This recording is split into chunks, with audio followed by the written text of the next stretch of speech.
Hello, everyone, and welcome to Fresh Take from What Fresh Hell, laughing in the face of motherhood. This is Margaret. And this is Amy, and today we are talking to Lucas Mann. Lucas teaches creative writing at the University of Massachusetts, Dartmouth. He is the author of the book we're going to talk about today, which is called Attachments, Essays on Fatherhood and Other Performances, as well as 3 other books. Lucas lives in Providence, Rhode Island, with his family, where they own Riff Raff Bookstore and Bar. Welcome, Lucas. Thank you so much. It's lovely to be here. So your other books, they really cover a variety of topics. They're essays on topics like reality TV and a long-term romantic relationship and how they intertwine. Yeah. Addiction and loss and how they intertwine, and minor league baseball. And so out of all the things, your wide variety of interests, what gave you the inspiration to write a book about parenthood?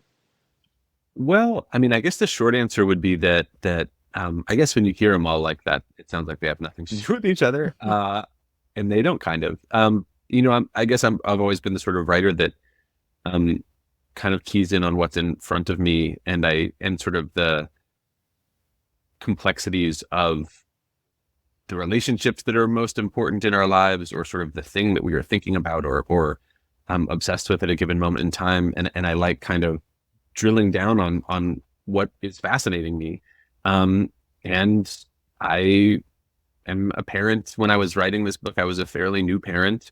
And that experience was sort of all consuming and life altering in ways that I think it is for everybody. And I don't think I wanted to necessarily write about it. But if I sat down to write, and if I sat down to think about what I might be curious about in the world, lo and behold, that was it. Top of mind, as we Top of mind. Yeah. Yes, we had a similar experience starting a podcast. We're like, what's the one thing we talk about the most? Right? All the time. Yeah. It's parenting. And talk about the title Attachments, where that word comes from and what meaning it has to you and throughout the book. Oh, that's a good question. I really hate titles and have a really hard time titling things. Having just gone through a titling episode with my partner, Amy, I can say she feels the same. Yeah. It's impossible, right? Like, how can you sum it all up?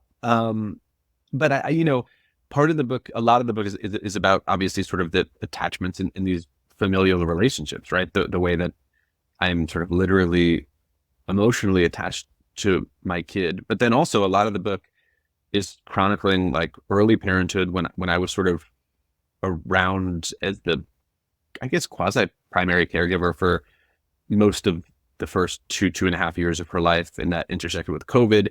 And so there was just like a literal, like, we are attached to each other. Like, she is my little attachment. And then also, the book, I think, is also kind of does some cultural studies stuff as well. And in talking about my own experiences in parenthood, and my kid also sort of talks about these different cultural figures that I get attached to, or these sort of representations of fatherhood and these sort of famous figures that in some ways I feel like almost imprint onto my life as I live it. And so that felt like a different definition of attachment almost. Mm-hmm. You told a story in the book about a pediatrician's office where I think it was a female pediatrician sort of offhandedly made a remark to you. And it's like the things that we attach to the things that we see, the meaning that she sort of attaches to seeing you with your daughter. Can you tell that story? Yeah, these sort of casual, entirely well-meaning throwaway lines. And I should say I really love our pediatrician. I don't know if she's a listener. Just this. My daughter was really little, and I was in there with her alone. She was either getting shots or it was a checkup or something early on. And she was, having a hard time, and the doctor came in, and I'm sure I looked all frazzled, and she said something to the effect of like, you have like this perfect helpless dad look about you. Which in some ways was like said in a really gentle way. But it was sort of the soft bigotry of low expectations or whatever that expression is, right? Exactly. That sense of like, oh, look at you trying.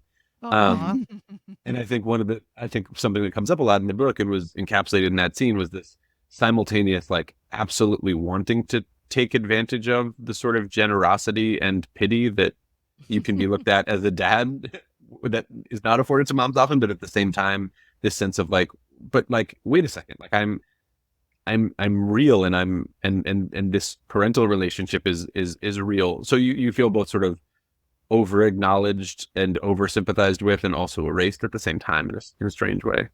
Yeah, and it's super interesting because we obviously have this conversation quite often from the other side Of course, of yeah. doing, 12 hours of hard labor and then sitting at the diner at night and dad adjusts the kid's bow and like 12 diners rush over to be like, look at dad. He's just the most Yeah. amazing saint adjusting the bow. But I think it's interesting to consider it from the point of view of like, it has negatives too. I mean, we also are seen as like the competent superhero where the dad is then sometimes seen as the helpless goofball. And I think that a lot of sort of what ends up coming up in the book is this sense of how, maybe that's not enough, right? Or how it's very easy and pleasurable, I think, to be the sort of good, well-meaning, evolved, contemporary millennial dad. And a lot of that, I think, has to do with sort of self-deprecation and deflection, and saying, there's my wife, the absolute superhero who does everything incredible. And here I am, at best, a useless ally, but I'm going to be a vocal ally. And ally, I like that. That's not to say that allyship isn't incredibly important, but it's also really strange and fraught when you theoretically are both doing the same job and working in the same family unit and responsible to one another. The idea that one role could be seen as so automatically primary, and then the other role can sort of get credit for simply being like, I acknowledge how hard this is for you. And then suddenly we're not talking about how hard it either is or should be for fathers. And maybe that should be the goal. Right. The subtitle of the book is Fatherhood and Other Performances. So like, hey, everyone, if you think titles are hard, subtitles are really hard. Are. Yes. But I get this. This is occurring to me as you're saying this, that is fatherhood as a performance. You're almost obliged to perform this like, yep, I don't even know which way the diaper goes. Even though you were the primary caregiver, it's what's being asked of you. And you're like, yep, that's me, dumb dab with the diaper bag. And you can feel good about it or bad about it, but it's what's expected.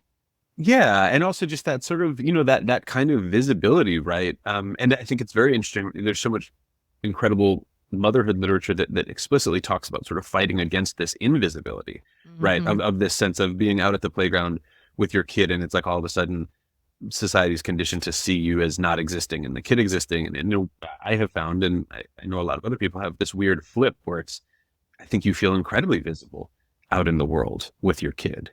In ways that can be incredibly ego inflating and not deserved, as we sort of alluded to before. But this sense that you are sort of both in the moment, maybe more than I ever have been in my life, right? The sense of watching your kid and being with your kid and being so focused on somebody, but then also being hyper aware of yourself and your big body and this little kid climbing on you, and the ways that can be really beautiful, and then also the ways in which that can veer into something awful very quickly, and sort of this sense that it can be both real and performed at the same time is something that was really interesting to me.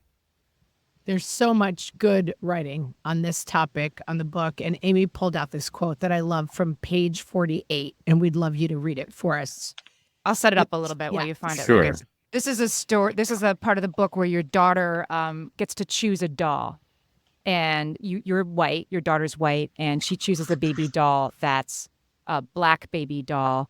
And how you react to that as a parent, I could deeply identify with this part of the book. The part that starts with, it's that weird gray area. Okay. For a while, I couldn't stop posting photos of her holding her black baby doll. It's that weird gray area where an aspect of your child is not staged, but highlighted. She loved this doll and carried the doll everywhere. And I'm not sure if proud is the right word, but sort of proud of the implication that I encouraged this, which really just means that I wasn't such an absolute bleep that I demanded she get a white doll because she's a white kid. To mention it outright is gross enough to ruin any good implication, so it was left for me to perform without comment, hoping that someone else might. It's that feeling, all too specific, all too recognizable. Oh, sorry, that goes on to sort of a whole other subject. But yeah. We all identify with that. We've all done the like, here's my kid doing something really selfless and wonderful, and please Not like. my 8-year-old watching Selma on a Tuesday night. Right. Who knew? Yeah, Right. exactly. Please clap. Right. Yes. And it's Please a performance. It's a performance. It's a performance that your kid's involved with. But because it reflects back on your parenting. Anyway, I really could identify with that. Like, it would be too gross for you to say, look what a wonderful parent I am, but you're hoping somebody else will point it out. Right. Or it feels, it's something that you want to be, like, it wants to feel effortless. It wants to feel like it's just woven into the way that your child is and therefore the way that you are. But clearly it feels effortful enough, or it feels noticeable enough that you're looking around being like, hey, isn't this noticeable? But even just considering the fact that that's true makes the whole thing seem way less beautiful and something gross. You click on another aspect of this that we're going to take a break, and you and I share a very strong pet peeve here. We're talking to Lucas Mann, the author of Attachments, Essays on Fatherhood and Other Performances, and we'll be right back. So another thing that you capture in such a funny way in the book is parents who claim their babies love Kendrick, like kind of the exporting of coolness that we never possessed onto our kids. Totally. And we talk often about having kids who don't fit the mold in different ways. And I think that as a parent of kids who don't fit the mold in certain ways that have been kind of difficult and painful for them, the kind of like, my kid is so weird that they love 90s hip hop. I'm like, no, your baby does not love 90s hip hop. Right. I'm sorry. I have to stop you there. You're right. If anything, your baby loves the expression on your face when you, and maybe not even that. Maybe it might be worth celebrating, but I got to call you a little bit on right. Exactly. And what is that about? I mean, you kind of talk in the book about how it is your own coolness, and you're hoping if you project that onto the blank canvas of your 20-pound baby that somehow you're going to get to have something you didn't have because your kid has it. Oh, that's a really interesting way of putting it. I mean, I think it's, in some ways this is so common that it's kind of a cliche, but that sense of all of the ways in which we felt insecure or sad or unheard or parented in ways that we didn't like or whatever as kids, it's like, oh, obviously I'm just going to do the opposite of that. Yes. And again, it's that weird kind of like something that can feel incredibly selfless. And in some ways you are really thinking hard about how you want another person to feel in the world or be in the world. But also it is incredibly selfish and incredibly wrapped up in your own sense of self at the same time. And so, yeah, like, I think a lot of what we're talking about is, you can say it's hypocrisy, and in some ways maybe it is, but it's also, to me, what's really interesting is like this simultaneity, right? That you can feel both entirely thinking about this other person who you want to have this coolness or this happiness or this love or whatever, but that can be true while you are also thinking incredibly intensely about yourself and the things that you wish were different or the things that you would like to relive, Absolutely. This is when I started a garage band for my kid when he was 10. And I was like, oh, they're going to go on tour. It's going to be huge. And one of the other dads said to me, yeah, like every great band started by the guy's mom. There's another sort of part of fatherhood that you sort of unpack in the book, which is that the fathers in children's books and stories in our cultural narrative, the father comes into focus only when the mother is gone. And it starts at King Lear and it ends at Roald Dahl. So tell us about what you think that's about and how that affected you as a father. It's I mean, in some ways it feels literally like the main character needs to be cleared away for a side character to become a main character, and in the way that and there's something, it comes up in different ways in later essays in the book as well, but this sense that like fatherhood being expressed most when everything else has broken down. So it's like, it's not like, oh, this is part of a system, or this is part of an expectation, or this is sort of the boredom and monotony of daily life, but it's actually like the safety rails are off. Either like the mother is gone, or in some cases, later in the book, I talk about, Cormac McCarthy's famous novel, The Road, right? And that's literally like, not only is the mother gone, like society is gone. Yeah. And that, and it's that is truly fatherhood as last resort. Right. Just the end of the road. Not just like last resort, but also like it gets to feel extra beautiful because it's like, it's literally life or death. It's literally like, there is nothing now but me, and this kid and this, my charge, my duty. And so it takes I think what should be, or what could be just sort of a domestic story that should be beautiful in its sort of everydayness and its commonness. And like, it's very hard to find or read fatherhood narratives that seem to know what to do with commonness. It's like, it's almost as though the story only starts when it's taken out of the realm of sort of like what you would consider to be like domestic literature or domestic art. And then it becomes a hero's journey or a survival tale, or it's taken to this like, to this extreme that is incredibly appealing and compelling, but also skips reality over and over and over again. And I think I can be very cynical about the ability for roles to change. We talk so much about like breaking out of stereotypes and getting, and I get sometimes like, oh, do we have to have community organization or blah, blah, blah. It seems very tiring to me on top of all the other things I have to do. But I do think fatherhood has changed a tremendous amount. Like I remember my father often says, born in the 30s, that he never spoke to his grandfather. He always marvels that like my kids come up, oh, what are you doing? And they talk to him. He's like, I don't think I ever said 5 words to my grandfather. And I think the idea that what a lot of those books are capturing is that the mother is accessible and the father is not. So you need to be in these very extraordinary circumstances in order to have access to a father's emotional life or emotional connection. And that without that, the default is that dads don't connect and moms do. And I think similarly, the other side of that is that the implication is that fathers don't have any access to their own emotional life unless it's framed in these terms, right? It's less everybody else's problem. Right. It's more like, unless I don't really know what they don't know how to talk. And I mean, this is sort of a gender conversation outside of parenthood, but I think it's reflected in these narratives, right? Like the sense of, I don't really know how to express my love unless it's like that person is drowning and I shall save them from drowning. And there's a lot of love in that gesture. But it is a very different gesture than every morning, making somebody breakfast and telling them casually that you love them, right? Or dirty, right? Like these are just different expressions of an emotion. Yeah. And I think having the father's voice as a writer and being able to express that, I do think this conversation is actually changing. I think that, I agree. I see the generation before still as like the dad runs out and changes your oil before the road trip. And that means he loves you. He was like up all night thinking about it. Yeah. He wants your car not to concert, right? It does matter. Yeah. And that he's not going to let you go with those tires not inflated correctly. And that is love in its generation. But I like to see, because I think it's good for everybody's emotional health, fathers being able to access more of this feeling of like, oh, I do actually have this huge love for this kid that's not just like I'm bumbling in the background. I can kind of take a step towards the center of this. Yeah, I agree that it feels like something that's actually changing. And I mean, a lot of what we're talking about, right, is presence. Yes.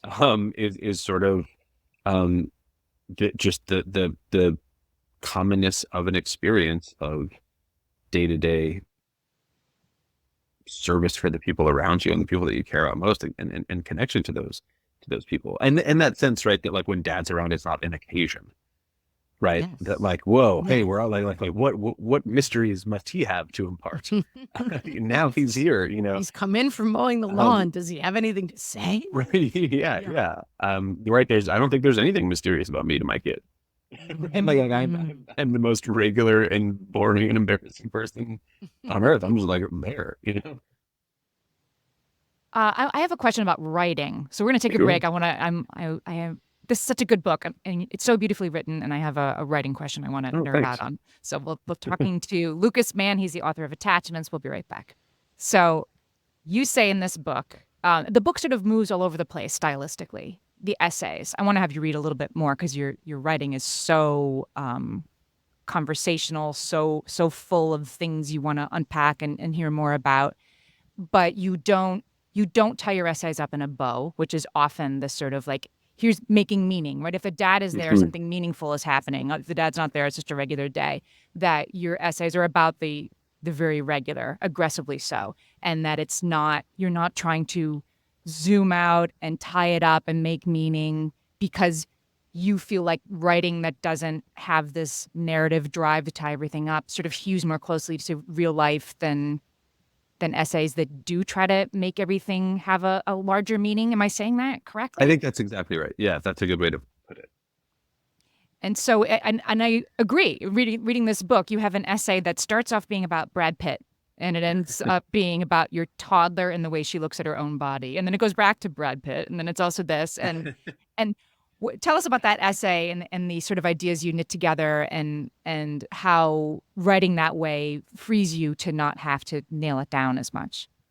So that essay, which has a profane title, so I'm not going to say it. In some ways, I think sort of structurally kind of maybe a distillation of all the things that I hope this book does, where it's sort of doing this kind of cultural criticism, looking at pop culture and analyzing pop culture thing, but then also hopefully using that as a lens to get at the things that I would maybe find harder to say head on. And so it started with this project of like, hey, I think that Brad Pitt is constantly eating all the time in his movies. I think that is a bit absurd and not good acting. And maybe I have some funny things to say about it. But then it's this way that I'm really interested in the idea that like being a spectator or sort of being removed and almost watching things isn't entirely separate from living, right? And that there are these sort of constant simultaneous things that are happening. And I think especially in parenthood, when you're like, try as you might, looking at something on your phone and engaging with a meal on your phone and then looking up and your kids on the climate instruction, looking like we're literally doing both things at the same time. And I like the idea of trying to play with them as like an entry point to one another as opposed to separate things. And so this idea of sort of what does it mean of a life of watching all these Brad Pitt movies and this sort of idealized body that is so casual in eating, right? That is just like, shoving sandwiches into his mouth at points that don't make any sense narratively in the movie. And then sort of like, that seems like a funny observation and sort of it doesn't mean anything, but then also what does that add up to in a life of me having my own issues around the way that I see my body and the way that I treat my body and the way that I talk about my body. And then that becoming an entry point into a conversation, about how hard that is to really acknowledge or think about even to myself. But then all of a sudden that is a different conversation when there is a toddler running around and you desperately want them to feel anything about their body that is not what you feel about yours. Right. Mm-hmm. And so in some ways, even though they seem opposing to each other, to me, it almost feels like these doors opening into one another, right? If like my kid is asleep and I'm watching Ocean's 11 for the 100th time or Moneyball or whatever, and I am watching Brad do this casual eating on Brad Pitt, and then I'm thinking about how I had never eaten casually, right? How it's never been a not fraud experience for me. And then the idea of like, I'm watching my daughter eat all the time and how I want her to feel about food or not feel about food or not think about food. And maybe there's a universe out there in which all of the stuff that is complicated for me isn't for her, and how maybe that's impossible, but it's something to hope for. It's towards the end of the essay that you talk about your daughter and the ways that she looks at herself. I loved this particular passage, and I'm hoping you can read it for us. Sure. The relationship between a toddler and reflective surfaces is all possibility. She's still surprised, I think, by just how many different objects can become vessels to bring her back to her own image, her own body moving through the world, always moving. Everything blurs, and then suddenly, wonderfully, there she is again, mimicking herself. Sometimes I see her move past a reflective surface and only realize what she sees when it's almost out of view. She's like a cartoon, freezing for a moment before springing back to look. Yeah, as a parent, there's something so magical and so frightening about the joy, the like limitless joy. I remember holding my first baby and then thinking about scars, like all the scars I have on my body. And it's like, it felt to some degree, because I had some postpartum anxiety, like scars were like chasing us, like he's going to get so knocked up and beaten up by the world. But the magic of like the toddler and the young person who is just all joy and possibility, and like, how do we keep things at bay from attacking that joy? Yeah. And also that sense of just like them looking at themselves without any context That's right. With total for what to think freedom. other than just being like, this is oh my God, I have a body and look at it. This is Yeah. incredible. Like, can you believe this thing that I'm walking around Yeah. in? Yeah, it's amazing. And the feeling of how many, middle-aged people look at a mirror with a sense of joy and just Right. there's something so magical about that. Yeah. And it's that sense that you're talking about, that joy of watching it, and then also instant anxiety. Because Yes. you feel like the clock has just started, Yeah. Exactly. And that moment too, you're watching her look at herself, find such joy in herself. You find such joy in her. It makes me think of the first essay in the book is all about different fantasies you have Mhm. about your child's future that are, crazy and mundane and everything in between. And there's one, let's take a moment and see if we can find it. The one about her various speech impediments never leave. Everything sounds like a W.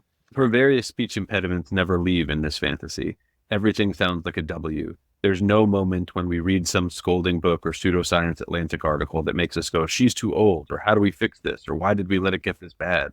We decide that sounds only have meaning because we say so. Evolution of language. She's literally evolving language in front of us. It's a privilege to watch, whatever, whatever. And we mean it. Mm. That's the fantasy part, that we mean it, right? And we don't worry Right, at that's the all. biggest fantasy, yeah. Um, and then let's talk about the end of the book. The end of the book, the last moment, you're at a party, you're dancing, you're having fun, you're very much, in yourself, doing something for yourself, finding joy for yourself. And then you share pictures of your kid on your phone with strangers, and they tell you she's beautiful. And you say, I was right on the edge of being embarrassed, but I felt grateful instead. And I what was that moment like for you, and why did you use that to end the book? Oh, thanks for bringing that up. Yeah, that's it. I of all the things that I'm going to say, I find really tricky in writing. I find endings to be really tricky Right. as well. And in particular, because like you were alluding to earlier, like I don't want it to feel like this wrapping up of something, right? I think the best endings are things that feel like they're opening towards something else. And so much of the book chronicles basically the first 4 years of her life. And in so many ways, the book is wrapped up in this feeling of or about the claustrophobia of that moment in your life as a parent with a really young kid, and then if you sort of throw COVID on top for part of it, right? Right. And so I just sort of, well, I honestly I wrote that essay just because I thought it was a fun essay and had no thought that it might be in the book. I thought it was just like almost a totally different thing. And then the idea of it actually being a place to be like, well, this is what happens when, like in every parent's life, all of that care and all of that intensity of being with this kid when they're really, really little, and now they're a little bit older, and the world feels like it's opening up again, but also they're still there. And there's that sort of beauty of your life feels fuller, but it also feels fuller because they are still so much of a part of it. And so for whatever reason, that weird being pretty heavily inebriated at a party scene felt like a sort of strange and unexpected way to capture what I hope is a sweet and sincere sentiment. Right, because you're a parent then too, right? Once you become Right. a parent, you're a parent in all parts of your lives, even ones that aren't, holding hands while the balloon drifts into the sunset. Yeah. Yeah. There could be different selves there, and your kid can be this enormous and wonderful presence, even in the moments that are not directed around them, or when they're even not there. Mm-hmm. We've been talking to Lucas Mann, the author of Attachments, Essays on Fatherhood and Other Performances. It's a beautifully written book. It's like an etude versus sometimes we Yeah. present very, what do you call it? A mechanic's manual. This is a beautiful reflection. So much for our audience to get out of this book. Lucas, tell everybody. It's 2024. People understand how to buy books, but tell our audience where they can find the book and where they can find you and your writing. Sure. Yeah, you can find the book anywhere, but as a independent bookstore owner with my family, I'm gonna come in pretty hard on that. You can find it at your local indie bookseller, I hope. Or you can go to bookshop.org and have an account and get from the closest indie to you. And Bookshop supports indie bookstores. So I think that is the best way to get it. And then my writing, is on the internet. Great. It's Googleable enough. It's Googleable. We all know how to use Google, friends, but we will, just to make it easier, we have a bookshop link with all of the books that we've recommended in the podcast. Wonderful. It will be there. We will link directly to it so it's easy to find. And we will link you to some other fun links of Lucas's all over the internet. So you don't even have to use the Google. Lucas, this was a great conversation and we really enjoyed this book. Thank you so much. I really enjoyed it. Thanks, Lucas.